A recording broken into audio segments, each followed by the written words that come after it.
It began with a single, cold-blooded shot.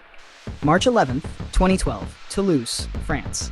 A French soldier off duty, walking down the street, is approached by a man on a black scooter. Without a word, the man pulls out a pistol and shoots him in the head, execution style, then vanishes into the distance. 3 days later, the nearby town of Montauban. The killer strikes again.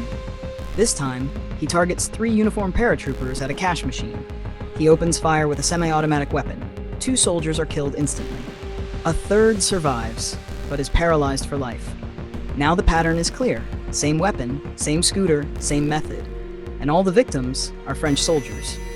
France is shaken, but the worst is still to come. March 19th, the killer returns to Toulouse. This time, his target is a Jewish school. He opens fire on a rabbi and his 2 young sons. They die instantly. Then, he chases an 8-year-old girl across the schoolyard, grabs her by the hair, and shoots her point blank. 7 people are now dead, 4 Jews, 3 soldiers, all murdered by the same man. France is paralyzed by fear and grief. Who could commit such monstrous acts? The investigation intensifies. Near one of the scenes, police find a gym bag with traces of DNA. The name that comes up, Mohammed Merah. At first glance, he seems ordinary. A 23-year-old from the outskirts of Toulouse. He liked cars, parties, flashy clothes. He had a passion for bodybuilding and motorcycles. But there was more. Merah had a criminal record. He'd done time in prison, and crucially, he had traveled to Afghanistan and Pakistan. French intelligence had monitored him, briefly, then labeled him low risk. That would prove to be a fatal mistake. Mohammed Merah was born in October 1988 in Toulouse, the son of Algerian immigrants. He grew up in a troubled home, marked by poverty and domestic violence. As a teen, he bounced between foster care and detention centers. By 18, police already knew his name for car theft and armed robbery. In prison, he was exposed to radical ideologies. Inmates described him as increasingly withdrawn and intensely religious. After his release, Merah searched for meaning and found it in jihad. He traveled to the tribal regions of Pakistan and Afghanistan in 2010 and 2011. He claimed Al-Qaeda trained him. Authorities believe he may have received informal instruction from extremists in Waziristan. March 21st. Police surround Merah's apartment in Toulouse. What follows is a tense 32-hour standoff.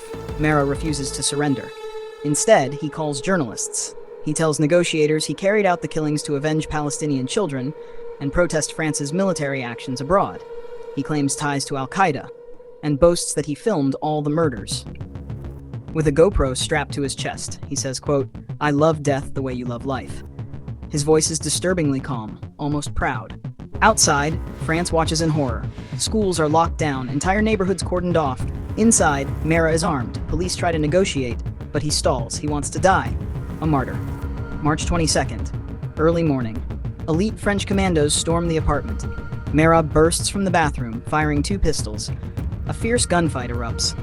He tries to leap out a window, but is shot dead by a police sniper. It's over. But the questions are just beginning. How did a 23-year-old petty criminal become a self-radicalized terrorist?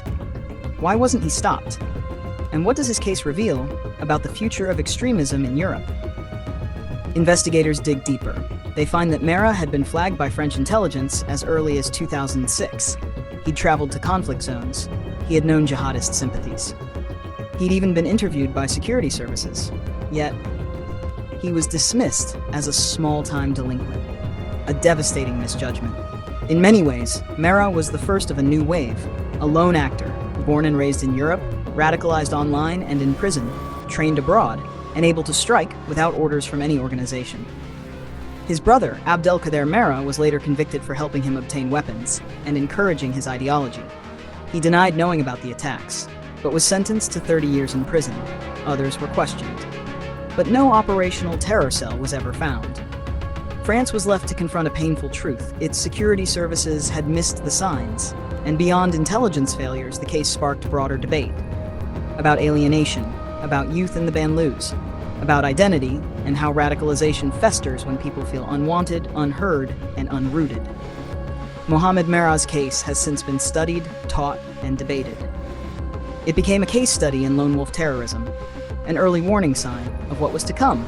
Paris, Brussels, Berlin, Orlando. The names and cities would change, but the blueprint remained.